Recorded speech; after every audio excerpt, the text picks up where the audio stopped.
Let's take a look at Jamesia Sanou's 99-foot, 11.5-inch lightweight for distance from the Celtober Highland Games in October of 2019. Now, this throw is interesting for a few reasons. The athlete is interesting and the throw is interesting for a few reasons. The first of which, obviously, is that it's very, very far, this throw. It was initially measured at 100 feet, and it was, after the steel tape came out, it was corrected to 99 feet, 11.5 inches. Still a monster throw, over 10 feet further than the next furthest throw on that calendar year. And it was a world record. No one's ever thrown a lightweight for distance that far, either gender, any class. So it's a monster throw.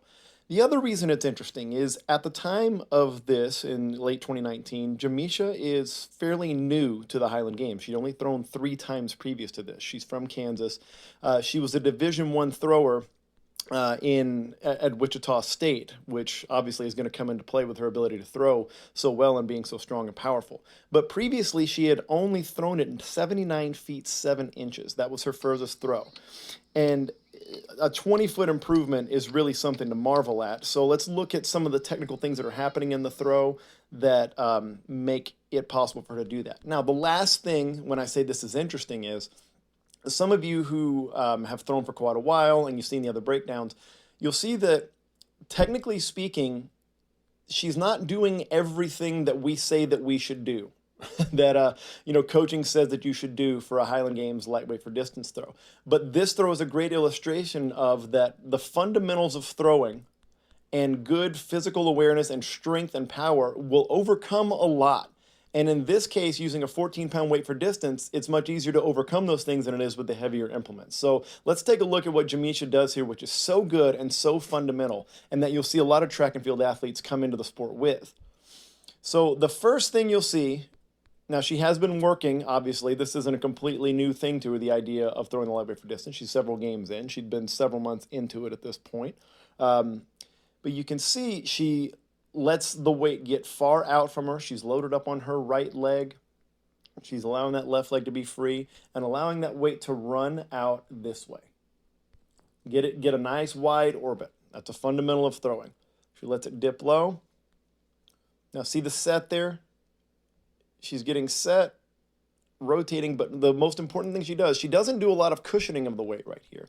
But again, 14 pounds makes that possible, so you don't have to cater to the orbit of the weight as much. You can make it work a little bit for you. The greatest thing that she does, if you play this through in slow-mo, is that she will never really let the weight leave from behind her right hip. It never gets in front of her right hip almost the entire way until she gets to the point where she delivers. And that is such a huge fundamental. Even from right here, from the moment she enters on the cast, you can see from right hip to here, it's behind her. Even if she's coming in, see the difference, see the separation? You can see ball is here, hip is over here. Even when she lands and she begins to rotate again, ball is here, hip is here. The closest it ever gets is that point right there, just like it does with everybody else. But she's so spatially aware and has such a good left side that she's able to reset, drive again, go nice and high with it, which is something that's a little more uncommon for us Scottish Games throwers, that we're not used to getting high orbits like that. But she found the solution to kind of the unusual nature of our event by getting that high orbit. Now, I would argue, I have not watched her throw the 28 weight for distance, but I would argue that she's not able to achieve that with the 28. But that's okay. That's a different event. That's why a lot of us develop these around us, flatter sort of orbits. But she dispenses with that to go high here because she can land in a good position. And she's so strong and she understands where she is so well that she keeps it behind that right hip and still hits a great position right there. Now, here's the crazy thing. She doesn't get all this, guys. Because when she finishes, look, it's pulling. It's hard to see with the video that we have, but she gets pulled over by the weight because her timing's just a little off. She doesn't quite get her right foot exactly in the position she wants, and she doesn't get the left foot even more so in quite the position she wants. She doesn't get that left foot back here to open up. She's a little closed off. Now, sometimes we deliver the weight for distance closed off, but with a 14-pound weight for distance, it's totally reasonable to land in an open position and have this foot back and have the hips open. So she doesn't quite get the right down and active as much as she wants. That's what I mean when she doesn't get quite in the right position. She does a good job, but she does flatten on it a little bit, which in the weight for distance is excusable. But again, as somebody at her level and her strength, I know that she's going to want to get that right foot more active and that knee in even more, which is insane because it went nearly 100 feet. But what a lot of that causes is you see this lean that she's out over the right instead of hitting as balanced as she'd like. It's the same issue that it would be for any level of thrower. It's just happening in a smaller window, is that it's balance. Being balanced in the weights for distance is the biggest challenge to overcome. So when she delivers, you see she's falling off to the right. I would argue better that in her situation with a lightweight for distance than to be yanking out this way, because that's a lot of times where you decelerate the throw and you miss right there. She was still hitting it in the acceleration window right there. So that's why I went so far. And she's strong and she knows how to throw. So, if I were her coach, there'd be a lot of things I would not try to change. I think that's obvious. She's a world record holder. She knows how to throw. The fundamentals of throwing are something that have been ingrained in her with thousands of reps, hundreds upon hundreds of hours of training these throws. So putting an object in her hand and telling her to throw it is not something that, that's not a foreign concept that she needs to wrap her head around.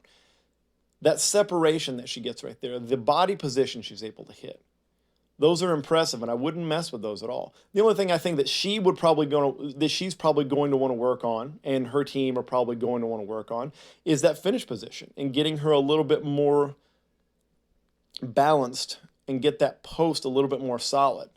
I think the active right foot's definitely going to help her there. But again, these are nitpicky things because she throws further than anybody in history has ever thrown by quite a bit. It's just interesting to see that with an athlete with this much potential, there's that much more headroom, there's that much more ceiling above them for them to reach. And we could be looking at 110-foot throws with Jamesia very soon. She's got the power, she's got the skill, and as she learns this sport and the little the idiosyncrasies of the Scottish throwing style, I think she's just going to drop some absolute major bombs. But I do want to highlight a little bit that high orbit right there too, because that's something you do see with throwers once in a while. She's got a great low point back here, really great. And I always talk a lot about, in previous breakdowns, I talk about like tracking the low points. And I think that's a really important thing for people to do. But she's got this fantastic low point right here, just where it should be. But you can see there's an effortful extension here and leaving the ground going forward. In general, we get coached not to leave the ground very much, not to be floating because the weight can take charge. But again, let's see, look at the high point up here. Look at how much higher that is in distance than where we were down here. That's quite a difference. So we're taught oftentimes not to get airborne, but Jamesia knows how to throw well enough that she can break some rules. And again, this is the benefit of a 14-pound weight for distance.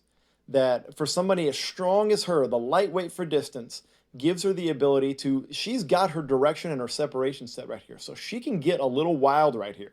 And she can, to create a higher high point, she can leave the ground. She knows she can. She's got the orbit she needs. She feels controlled and balanced right there. So she can get that super duper high point right there and know that she can still hit position. Now, I would argue that some of that height is what cost her this position and this balance right here.